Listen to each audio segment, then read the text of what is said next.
여러분들도 남 눈치 보니까 한 사람이 남 눈치 안 보면 싫은 거예요. 똑같이 다 남 눈치 보고 살았으면 좋겠어. 여러분들 이렇게 지금 들어가는 거예요, 대개가. 저도 조직 생활을 한 14년 정도 했는데 사실 조직 안에서 살다 보면 인간관계 때문에 좀 힘들잖아요.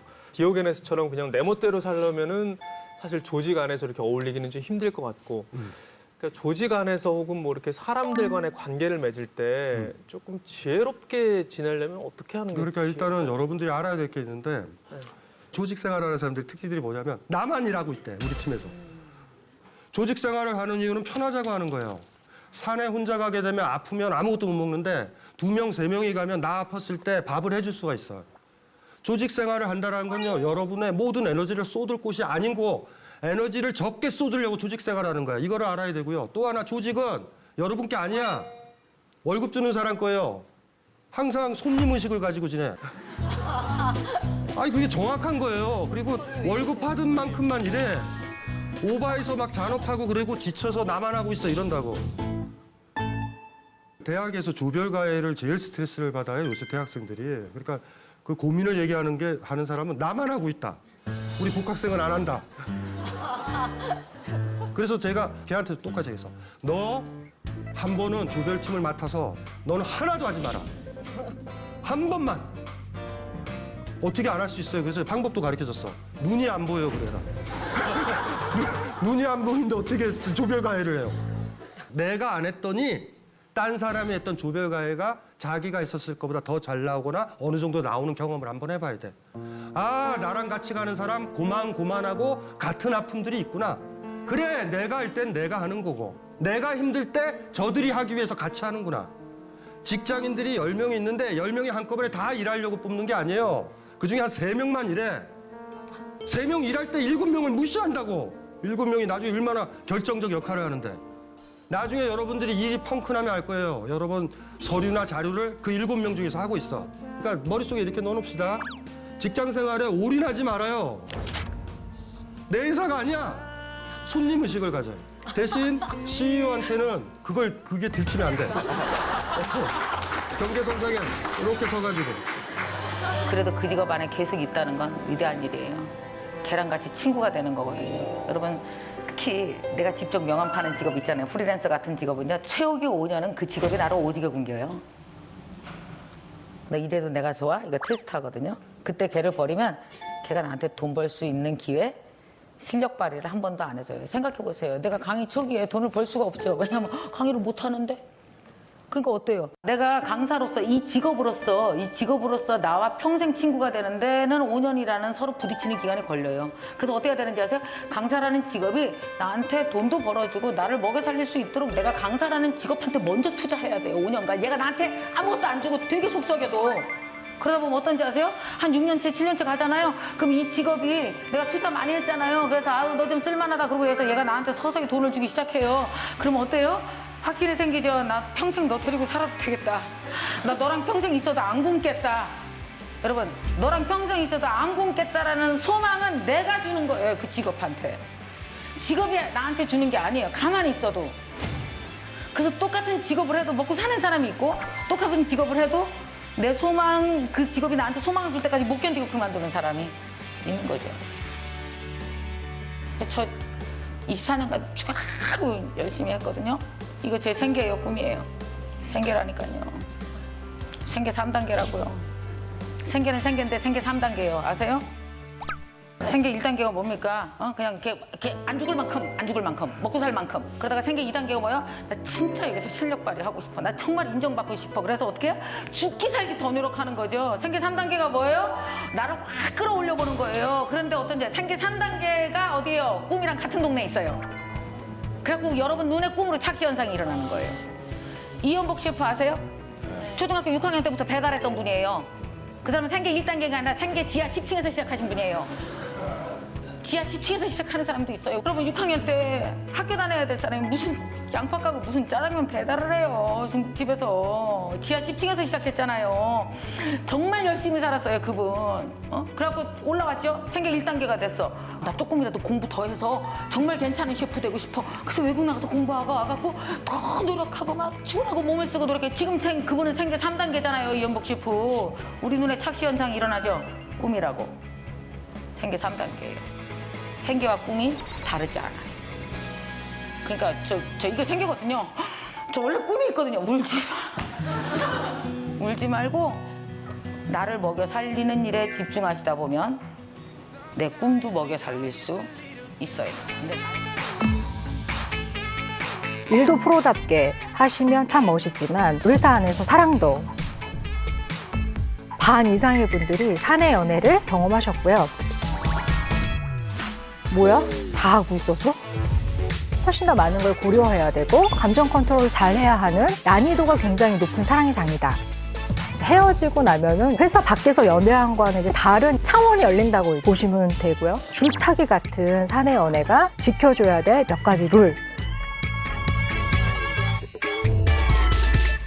아주 흥미로운 주제죠. 사내 연애. 연애 중에서도 웬일이야 이런 사내 연애. 삶의 장소라는 게 회사가 또 반이잖아요. 그러니까 참 피해가기도 그냥 하기도 참 어려운 게 사내 연애라고 볼 수 있겠습니다. 그래서 이 사내 연애를 우리가 어떻게 잘해야 러브 스토리로 만들어갈 수 있는가에 대한 이야기를 해보려고 합니다. 많은 직장인들에게 물었습니다. 사내 연애 경험이 있습니까? 거의 반 이상이 사내 연애를 해본 적이 있다라고 대답을 하신 자료들이 있어요. 속상하시죠? 뭐야? 다 하고 있었어? 나는 뭘 한 건가? 사내 연애를 할 때 장점들을 무엇이라고 꼽았냐면은 회사에서 일어난 일들, 오늘날 스트레스 이런 것들을 굉장히 잘 이해해 준다고 하는 거죠. 어떤 사람들하고 일하는지, 뭐 때문에 스트레스 받았는지, 요즘 뭐가 힘든지를 굳이 막 그렇게 길게 설명하지 않아도 위로와 공감을 많이 받기 때문에 좋았다고 이야기했어요. 일상을 얘기하면서 공감받기 원하는데 하고 싶은 말 하려고 사전 설명 굉장히 길게 해야 될 때 많이 있잖아요. 표정 왜 이렇게 안 좋아? 나 요즘 진짜 회사 장난 아니잖아. 왜? 뭔데? 야, 우리 회사 있잖아. 김 과장님하고 최 부장이 있거든. 둘이 입사 동기야. 근데 이 둘이 사이가 장난이 아닌데 그게 우리한테 완전 영향이 와. 그래? 왜? 작년에 인사평가 시즌이었거든. 김 과장이 연봉이 더 먼저 오른 거야. 그 최 부장이 열받지. 그래서 최 과장이 화가 났어? 아니, 김 과장이라니까? 최 과장이 아니고? 그래서 나중에 어떻게 돼? 됐다. 됐어. 그냥 마시자, 오늘은. 오늘 스트레스를 받은 얘기 요만큼은 하려고 그러면서 되게 짐 빠지고 그러다 보면 그냥 말 안 하고 이런 경험도 아마 있으실 거예요. 이제 사내 연애는 설명하다 지칠 필요가 없고 오늘 되게 힘들었지. 너네 회의 되게 살벌하더라. 하는 것만으로도 위로를 받으니까 장점 있죠. 그리고 얼마나 활력소가 되겠어요. 회사에 가시는 발걸음이 아주 가볍고 그렇게 눈이 잘 떠지고 콧바람을 내면서만 가시게 되죠. 하지만 또 이제 이런 단점도 있죠. 헤어지고 나면은 회사 밖에서 연애한 거와는 이제 다른 차원이 열린다고 보시면 되고요. 또 하나의 단점은 서로가 서로를 너무나 잘 모니터링 할 수 있어요. 참 그 피곤한 일입니다. 회의 딱 하고 나왔는데 남친 혹은 여친한테 톡이 와요. 회의했나 봐. 웃음소리가 되게 크게 들리더라고. 거기까지 들리는구나. 아니, 우리 이번에 프로젝트 새로 하게 돼가지고 그냥 이렇게 하는 거야. 그래? 뭐 개그 프로젝트인가 보지? 아주 그냥 웃음꽃이 만발하더라. 그러면 뭐 회의를 울면서 하냐? 서로만 모니터링을 하는 거야. 이렇게 해서 약간 감시당하는 것 같은 이런 게 단점이 될 수도 있죠.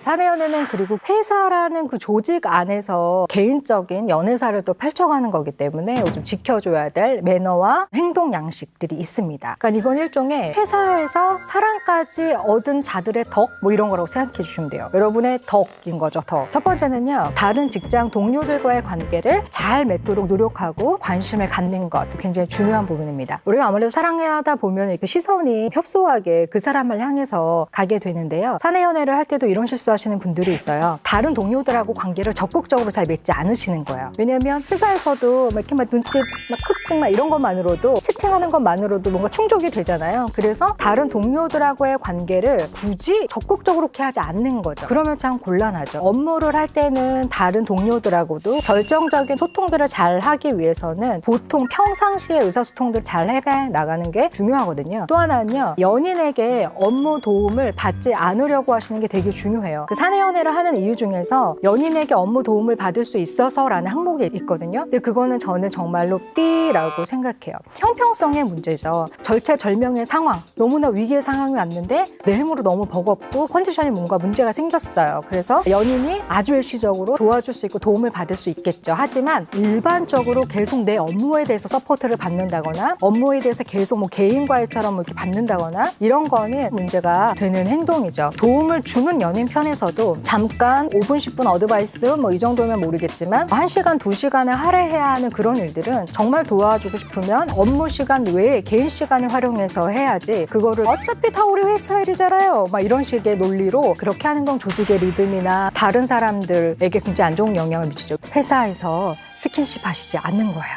좀 하지 마세요. 그렇게들 그냥 하셔. 엘리베이터에서 막 손 쬐끔 잡고. 인간이 육감이라는 게 있어요. 엘리베이터 같이 차잖아요? 그러면 보지 않아도 누가 손을 잡잖아요? 우리 머리카락이 서요. 뭐지? 이런 것들이 우리에게 있어요. 그거 안 돼요. 그 다음에 탕비실에서 이렇게 끌어안고 백허그. 그러면 어떻게 되는지 알아요? 누가 꼭 봐.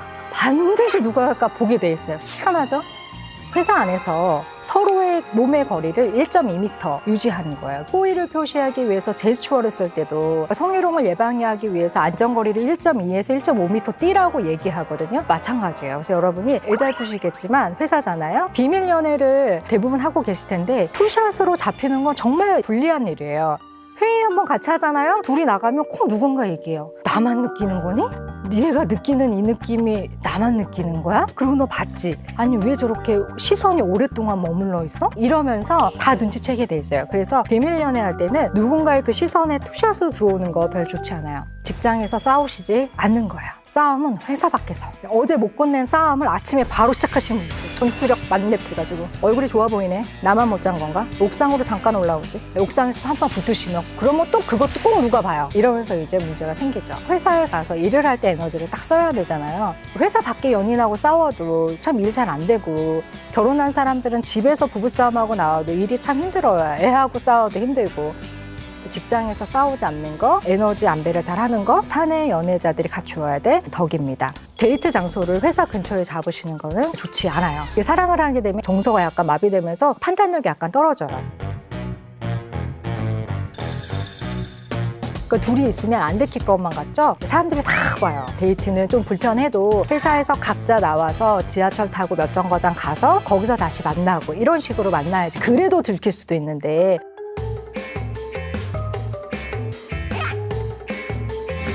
회사 근처에서 데이트하는 거 안 된다. 연차를 같이 쓰지 않는 거예요. 다른 동료들이 CSI가 되게 돼요.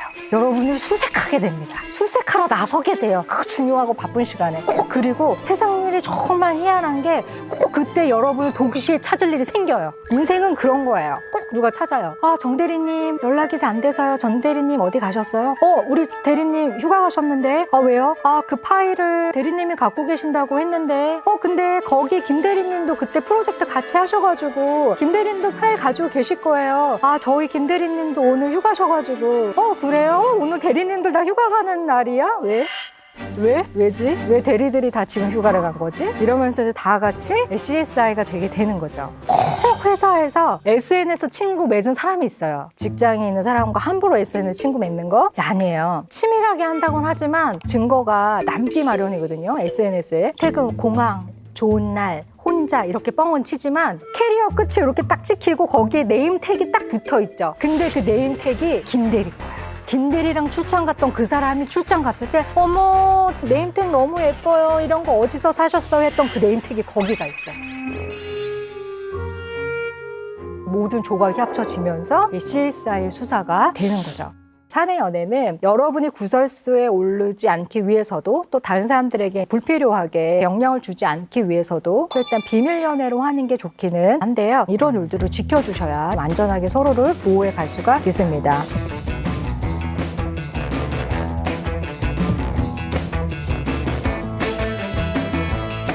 들키면 바로 인정하시는 거예요.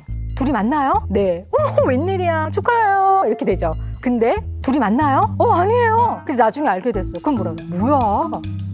그럼 이제 둘의 평판이 굉장히 안 좋아지죠. 그래서 들키면 바로 인정하는 거고요. 비밀 연애가 이제 기본 디폴트 값이에요. 예외 경우가 있어요. 만약에 자기보다 바로 아래 직급을 사귀게 됐을 때는 반드시 자기의 상관한테 이야기를 해야 나중에 문제가 생겼을 때 서로 보호받을 수도 있고, 예를 들어서 사내 연애가 가장 큰 문제를 일으킬 때는 이제 이런 거죠. 업무가 맞물려 있어요. 내 연인이 컨펌자가 될 때 문제가 될 수 있잖아요. 이건 다중관계가 되는 거기 때문에 이제 업무 조정 같은 게 필요해요. 왜냐하면 이게 오늘도 또 성과를 내기 위해서 열심히 일하는 다른 동료들에 대한 예의이죠. 내가 가진 이 프로젝트의 비밀, 중요한 정보 이런 것들은 말하지 않는 게 기본적인 개념이에요. 업무 고민을 얘기하시는 것은 좋지만 연인임과 동시에 우리 회사의 구성원이죠. 중요한 일들의 담당자들이잖아요. 그래서 이런 것들을 꼭 지켜주시면 좋겠습니다. 스킨십, 성적인 관계 스킨십은요. 일반 연애보다 훨씬 더 슬로우하게 가셔야지 돼요. 헤어졌을 때 스킨십을 했던 기억 막 이런 것들이 굉장히 많은 괴로움을 주게 되거든요. 그래서 훨씬 더 신중하게, 훨씬 더 느리게,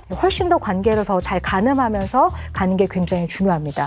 그래서 이렇게 제안 드리고 싶어요. 본캐와 부캐를 가지시라는 거예요. 본캐는 아침 9시부터 6시까지는 회사의 일원으로 일하는 게 본캐라고 생각해 주셔야 되고요. 연인으로서 서로가 작동하는 거는 6시 이후에 부캐로서의 캐릭터를 드러내시면 좋겠어요.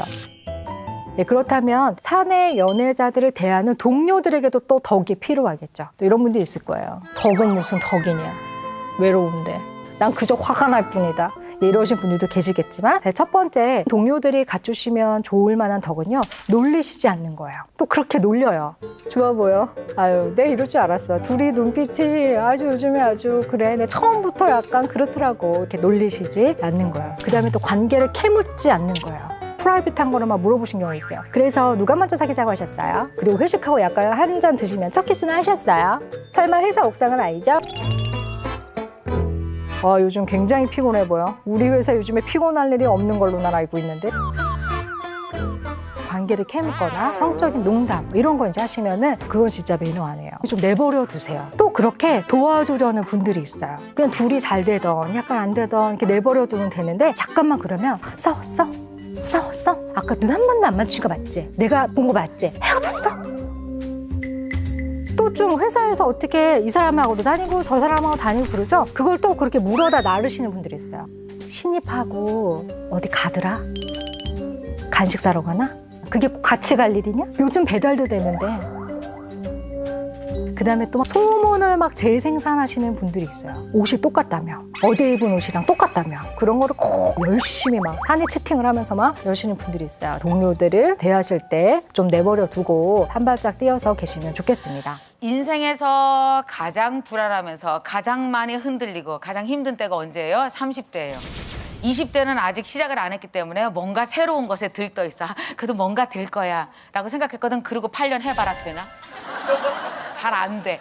내 직업이 가끔씩 나를 굉장히 고단하게 해요. 여러분, 직업이 나를 기쁘게 하지 않아요.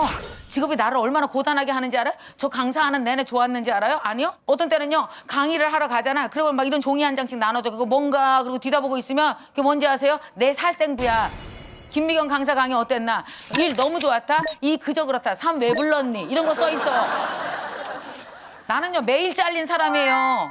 그래도 내가 이 직업을 부둥켜 안고 20년, 30년 있어야 승리자야, 직업에. 그래야 객사하지 않아요. 내가 강의를 얼마나 많이 했냐면요, 하루에 강의를 5번 한 적 있어요. 가능해요? 그럼요, 가능하죠. 7시, 9시 조찬 강의한다. 1시간 이동해서 10시, 12시 강의한다. 점심시간에 이동해서 1시, 3시. 물론 밥은 못 먹죠. 그리고 4시, 6시 강의한다. 또 이동해서 7시, 9시. 그러면요, 2시간씩 강의를 5번 할 수 있어요. 돈이 얼마인지 궁금하죠?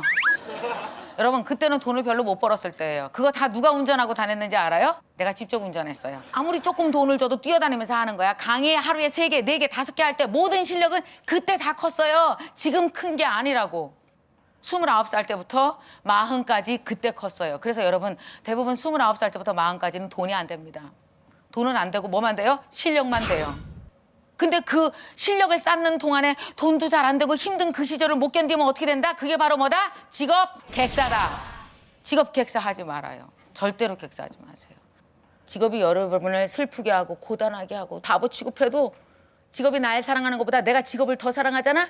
그럼 그 직업이 나한테 언젠가 꼭 보답한다. 그게 직업과 나와의 관계예요. 백승현 씨 있잖아요. 네. 몇 년 됐어요, 지금? 저 2000년에 데뷔해가지고 지금 12년 차. 12년 됐어요. 무명 시절 뭐 힘들었던 때 있지 않았어요? 어제까지 유명이 아니었나. 오늘부터 이제 여러분 알아봐 주셔야 돼요.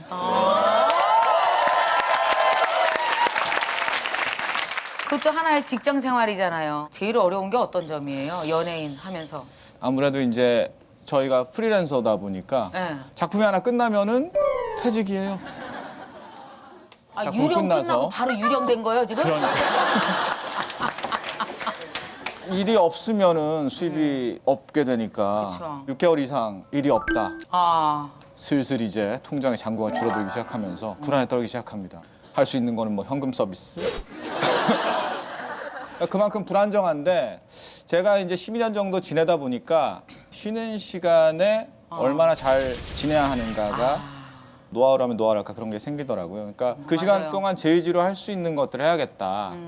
그러면 이제 어떤 기회가 왔을 때 잡을 수 있게 준비를 해야겠다.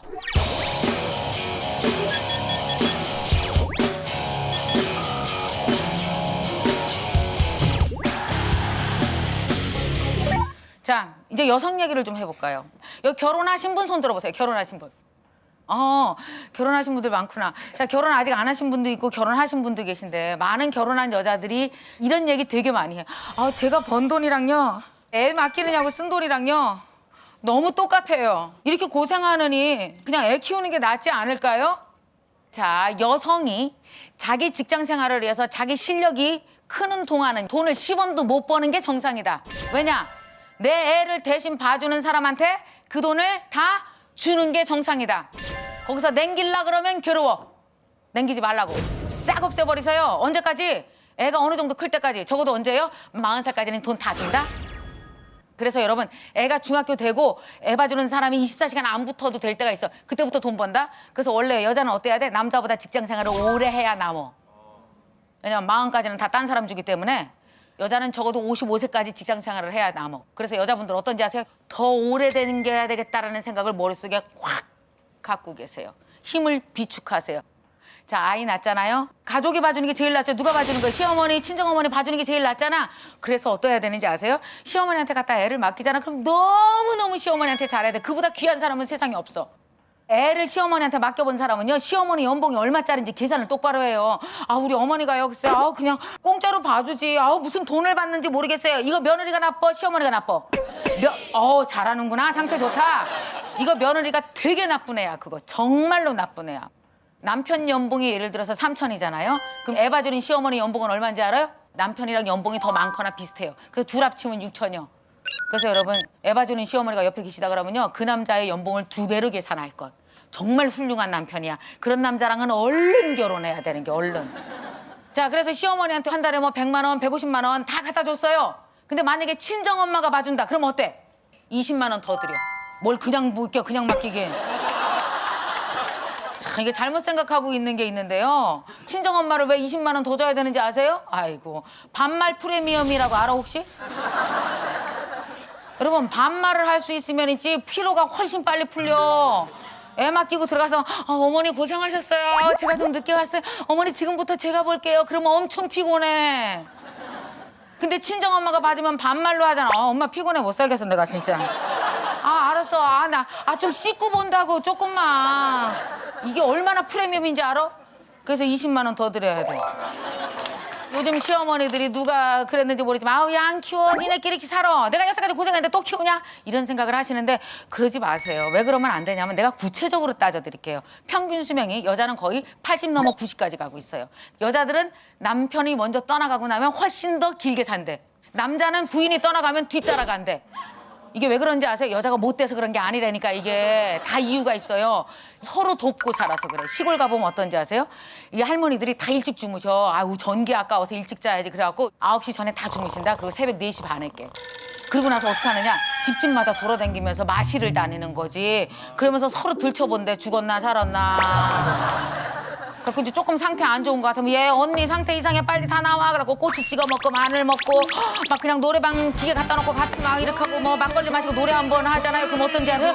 죽을라 그러면 도로 살려놓고 죽을라 그러면 도로 살려놓고 그래갖고 엄청 오래 사는 거예요. 어머님들 10년만 투자해 주세요. 10년이면 되거든요. 대신 돈 안 받고 무료로 가르치지 마세요.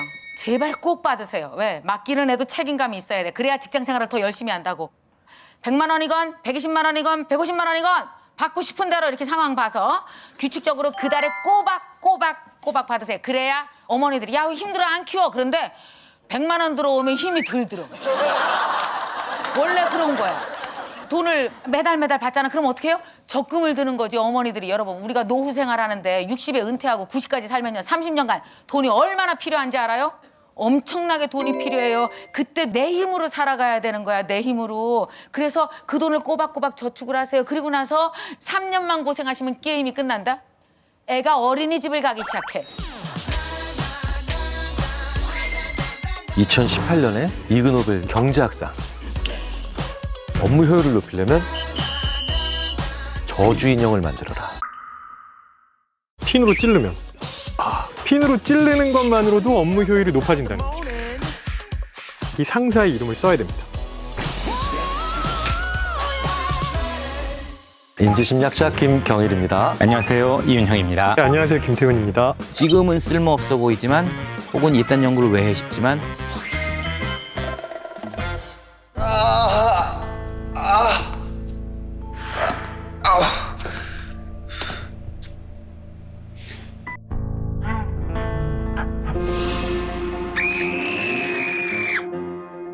이 언뜻 들으시면 잘 이해가 안 가실 거예요. employees to use voodoo dolls to retaliate against abusive bosses.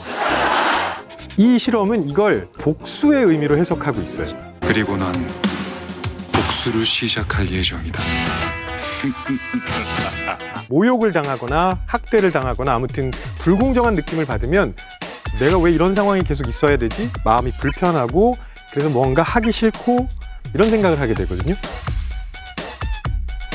그런데 저주 인형을 핀을 찌르는 행위를 통해서 불공정한 느낌을 회복했다는 거예요. 그래서 업무 효율이 높아진다는 굉장히 독특한 방식의 연구였습니다. 상사에게 모욕을 당하거나 불공정한 대우를 받았던 경험을 상상하게 만듭니다.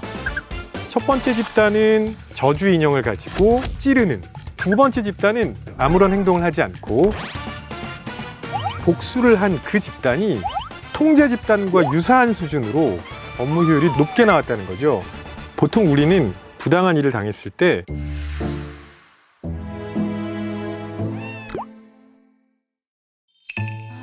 어떻게 할 수 있는데 이렇게 상상만 하는데 이건 실제로 행동에 옮기는 거거든요. 아주 작은 실제감이 주는 놀라운 효과가 아닐까 싶은 거예요. 그러면 이게 사실은 사소한 복수의 힘인 것 같아. 이게 사소한 복수가요, 의외로 장렬하거나 센 복수보다 해소되는 느낌은 더 강할 수가 있거든요. 복수는 장점이 많습니다. 나를 만만히 보면 안 돼. 라는 시그널, 그리고 내 스스로한테도 상당히 나한테 긍정적인 시그널을 줄 수 있습니다. 스트레스를 받으면 뭐라도 해야 되잖아. 그렇다고 크게 하면 더 큰 스트레스가 오잖아. 이런 거.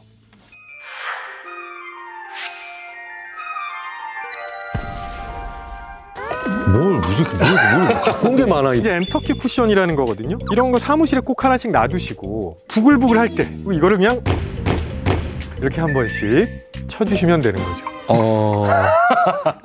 그렇게 한 번 꺼내는 거. 작은 행위지만 해보는 거.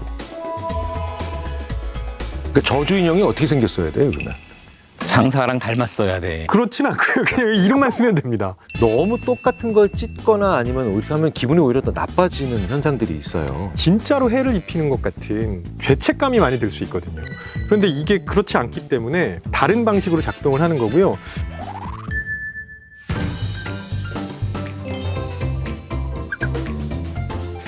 이것도 역시 스탠포드에서 있었던 연구인데 공포 영화를 보여줍니다. 한 집단은 영화를 보면서 드는 감정을 그대로 표출하게 하고요. 한 집단은 무슨 생각이 들던지 간에 억제해라. 감정을 억제한 집단의 교감신경계 반응이 굉장히 활발하게 나옵니다. 그러니까 그때는 억제를 하고 있었지만 이게 사라지지 않고 나중에 다시 분출한다는 거죠. 억압을 하면 안 된다. 이거는 틀림없는 사실입니다. 계속 무언가를 억누르면 사라지는 게 아니라 잠재되어 있다가 출구만 하나 열리는 순간 터진다는 거거든요. 화병이 있죠. 예전에는 화병을 여성들만 앓는 병이라고 생각했습니다. 그런데 최근 연구를 보면은요, 남성들도 점점 증가하고 있습니다. 내가 한꺼번에 이런 식으로 자꾸 생각을 하게 되면 결국은 복수할 방법이 없거든요. 그게 쌓이고 쌓이다가 화병이 되는 거죠.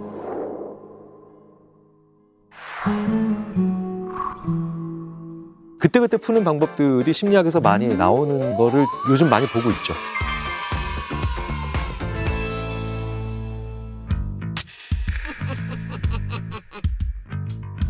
뒷담화를 해야 돼요. 터부시할 것만이 아니라 뒷담화를 하는데 잘해야죠. 전혀 이해관계 없는 사람이랑 가볍게 하는 뒷담화, 내 일과 관련이 있는 사람과 제3자에 대한 뒷담화를 하게 되면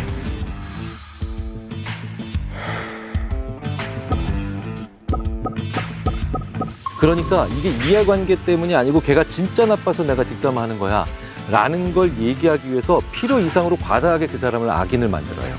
그러니까 내 말에 책임지기가 점점 더 어려워지는 거지. 내 감정을 정당하기 위해서 훨씬 더 많은 얘기를 해야 되고 세게 얘기해야 되니까 뒷맛이 그래서 개운치 않은 거고. 근데 인지심리학에서 많이 제시하는 방법이 뭐냐면, 그러니까 이 스트레스도 지속적으로 받으면 리스트를 만들어서 지식으로 활용할 수도 있어요. 육하원칙에서 적어놓으면 이게 데이터베이스가 돼요. 자기의 스트레스를 기록화해서 데이터베이스로 만들어서 오히려 지식의 체계로 오히려 유용하게 사용하는 경우를 우리가 많이 보잖아요. 김경일 서울시내 주차 블랙리스트. 금요일 날 오후에 광화문에 가면 왼쪽에 있는 A 건물은 헬이야, 헬. 그때 B를 가면 헤븐이 열린다. 그런 것도 효율이라고 봐요.